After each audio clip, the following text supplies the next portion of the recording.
My parents got divorced. Eventually, it really started to impact me. So I was really just having a hard time figuring out who I was. My mom called me and let me know that my father had been arrested again. I had to grow up extremely quick. He's still gonna move mountains. His love will always prevail. Hey guys, welcome back to Surrounded Worship. We are so glad that you guys decided to join us again. This week, and actually over the course of the next 4 weeks, we're going to be doing something a little bit different. As you've probably seen from the title, we are going to be doing something called Songs and Stories. What this is going to be is you guys are going to hear some stories from our worship team, from our lead team here at Surrounded Worship. And you're going to hear a little bit about their stories and about how worship has shaped their walk with Christ. And it's also going to be paired with a song that they have selected specifically that goes directly with their story. So we are so excited to start sharing these with you guys and start sharing our hearts and our stories with you. This first week, our first video is going to be with myself and with Kristen. We are the co-creators of Surrounded Worship. So we are so excited. Let's worship.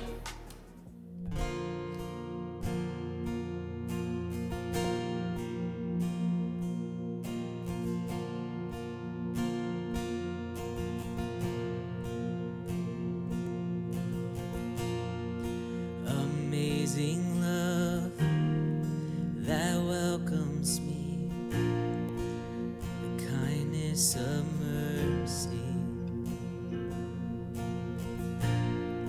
that bought with blood wholeheartedly my soul undeserving. God, you're so good. God, you're so good.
Hey guys, my name's Kristen, and I'm just going to tell you a little bit about me and my story as we worship together tonight. So, I grew up in a Christian home. I was going to church from birth, pretty much. So I've always been around Jesus. I've always been around music. My mom's family is very musical, so I grew up singing along to the Gaithers and other worship music my whole life. I had a pretty normal childhood until about second grade, and my parents got divorced. So I was just old enough to really know what was going on, and it took a few years, but eventually it really started to impact me. About middle school, I started showing a lot of like physical symptoms that later on we learned to be anxiety, but at that point, that wasn't really a word that was used yet. At that time, my mom was also getting remarried, and so I was really just having a hard time kind of figuring out who I was and how to really function in life. So through high school, I kept going to youth group, had an amazing church, and I decided to start singing on the worship team with youth group. And that is when I just realized this is who I am. This is where I connect with God. And this is how I feel like I'm okay and I'm complete and I'm whole. And that was something I hadn't felt in a really long time. Later on in high school, one of the worship leaders and youth leaders really pushed me to start singing for big church in the worship center. And at that point, the rest is history. I haven't stopped leading worship since then. And it has been what saved me through years of almost debilitating anxiety, to again figuring out who I am in college now that I'm on my own. And worship was just always a safe place for me, that no matter what was going on in my personal life, no matter what was going on with my future, I knew that worship was a safe place for me. After college, that was when I started teaching. My anxiety got really bad. And in 2016, I got married. It was a very difficult marriage. And in 2021, I got divorced. And that was probably one of the hardest seasons of my life. And through that, I really reflected on my whole life, looking back and just seeing all the places where God showed up for me. All the way back to as a kid when my parents got divorced, the fact that my dad lived close by and I still got to see him all the time, to when my mom got remarried in middle school to a wonderful man who I love dearly and who made it so that we were able to get a beautiful house. I was able to go to Taylor University, which was the only school I wanted to go to. God just showed up in so many places, moving me to Florida, surrounding me with friends that through the season of divorce just really came around me. So the song that we're going to sing together is called Do It Again by Elevation Worship. And it's a few years old, but the first time I heard that song, I feel like it really just summed up my journey. There's a line in the second verse that says, I know the night won't last, your word will come to pass. My heart will sing your praise again. And that's just sort of my life song at this point, that even in those moments, he's still going to move mountains and he is still going to provide for us and be there for us. So let's sing this song together.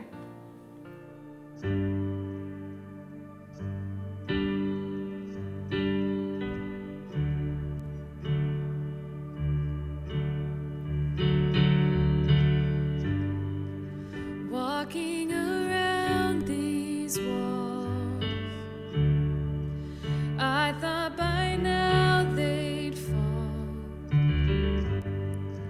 but you have never failed me yet.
Your promise still stands. Great is your faithfulness, faithfulness. I'm still in your hands.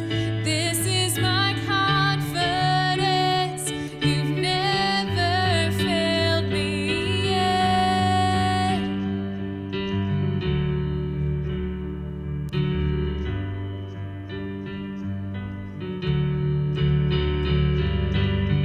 I've seen you move the mountains, and I believe I'll see you do it again. You made a way where there was no way, and I believe I'll see you do it again. I've seen you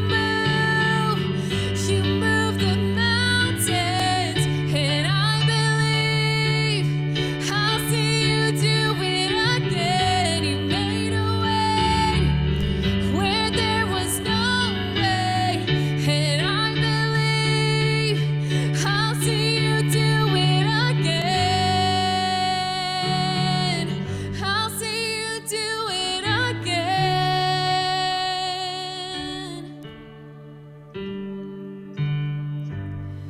Your promise still stands.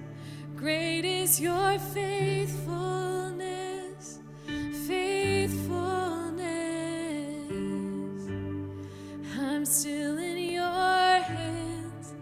This is my confidence. You've never failed me yet.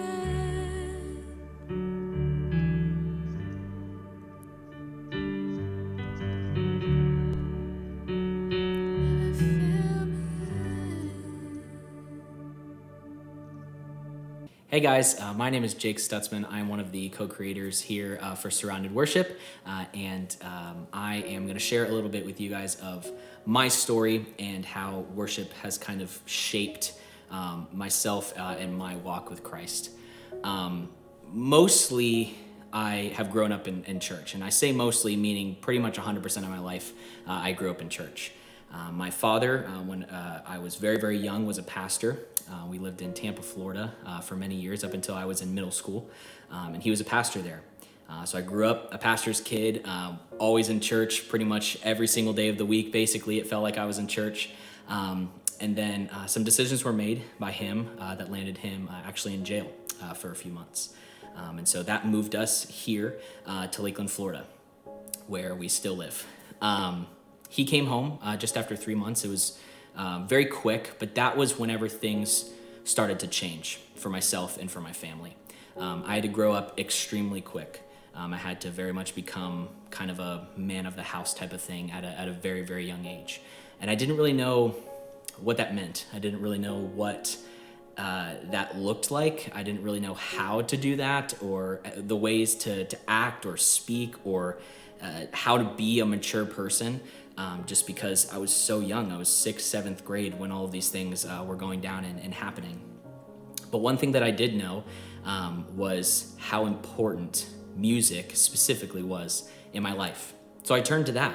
I watched a lot of different worship leaders as well as different lead vocalists for different bands and things like that. I went through a hardcore punk phase, so I watched a lot of those different guys and how they carried themselves, and all of these guys were, in their mid-20s, early 30s and everything like that. And I was kind of watching how they would do interviews and how they would talk to people and how they would interact with fans and everything like that. And it really kind of shaped the way that I talk to people, the way that I speak to people, and everything like that. So as I got older, our family kind of got back to that normal dynamic of, mom and dad in the house. I have 3 younger siblings, kind of just the run-of-the-mill suburban white family. And so it was normal for a little while. Went through high school, graduated high school. I was leading worship at my church. I was very much involved. But if I'm honest, I didn't really know what it meant to lead worship. I didn't really know what worship really was to me up until I was in college. When I was a freshman in college at Southeastern University here in Lakeland, Florida. I was also attending a internship here in Florida known as Grace City Leadership Institute that runs out of, or otherwise known as GCLI, that runs out of Grace City Church. It was one of the most amazing experiences of my life. It grew me and taught me what it really is to serve God, to serve the local church, and to love worship on a whole nother level. I got a phone call about halfway through that year. My mom called me and let me know that my father had been arrested again for the same thing that he had done back in 2000, whatever it was, back whenever I was in 6th, 7th grade, and what brought us here to Lakeland. In that moment, my entire life changed. I had to then quit the internship after my first year, come home, work full-time as a sophomore in college, and help my mom pay rent for this house that we were living in, and put food on the table for my siblings and for her and for myself, because otherwise we just wouldn't have made it. I'll never forget when I got that phone call. A lot of people would break down and feel just the depths of despair, like nothing could ever be good again. My life is over. But I felt this supernatural peace in my life because of what I had been learning through this internship, and about how great God is and how God always has a plan, and there is a reason why this is happening. And he took me on this journey from that moment forward of learning what it means to worship in the valley and what it means to worship on the mountaintop. Through this time, I was still trying to figure out, I asked a lot of questions why. Like, why would God do this to my family? Why would God do all of these things? And I'm comparing my problems to everybody else's problems. And seeing, oh, well, they have a much more difficult life than I do because of these different things. Like, how can I complain about all these different types of things? And I started falling into this pit of, does God even see me? Does God even love me? Does God even see what my family is going through at this time and what I'm going through at this time? And I learned thankfully, very quickly by a lot of people that I was surrounded with, that God does see me. God does love me, that God walks through everything, every part of my life with me if I allow him to do so. So the song that I've chosen that goes directly with my story is a new song that Elevation Worship put out called The One You Love, led by Chandler Moore. And it talks about how he takes us as we are, broken down, beaten, in this place of doubt, in this place of despair. He still takes us and he still loves us. And in the bridge that sings over and over and over again is that his love never fails. That no matter what situation you're in, no matter how dark it may seem, that his love will always prevail. So sing it with me.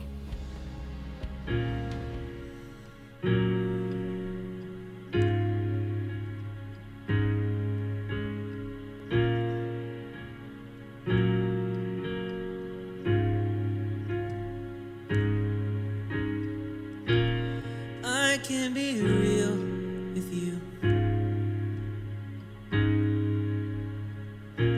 Say anything and not be afraid.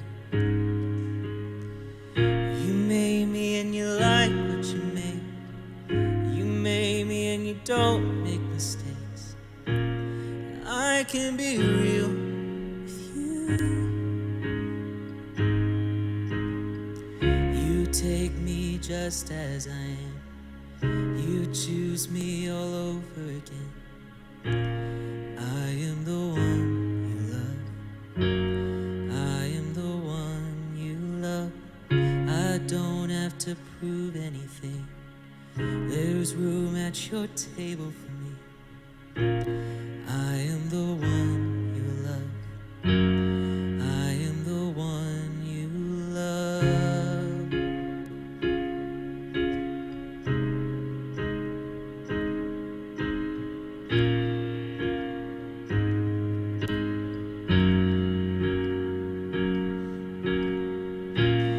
I know you're proud of me, even though I don't deserve it sometimes.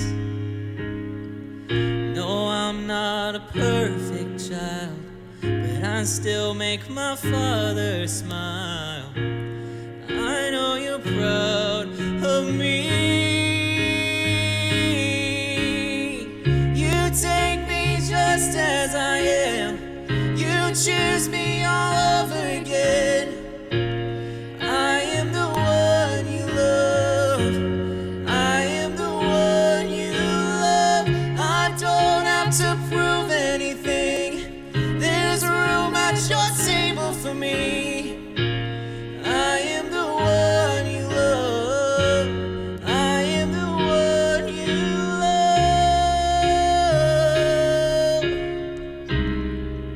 Yeah.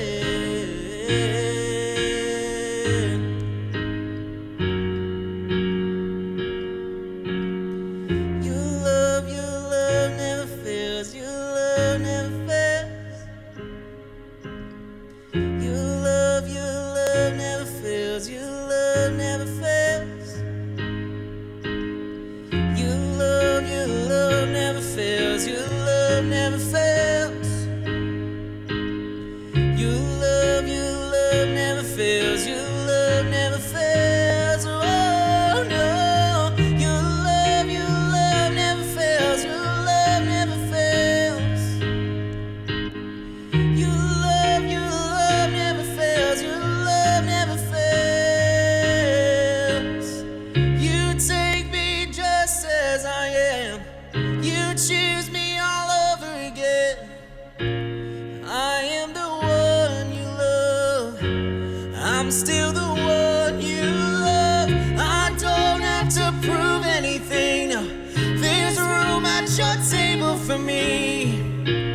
I am the one you love. I am the one you love. I am the one you love. I am the one you love. I am the one you love.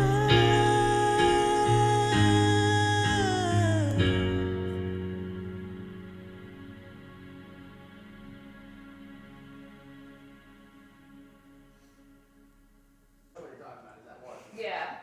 Hey, what's up, you guys? Welcome to the vlog. We are here at Ben's house.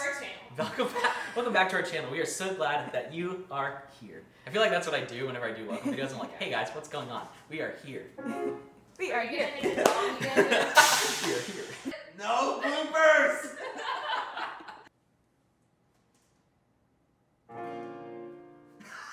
No way! No actual way! No actual way. Here we go.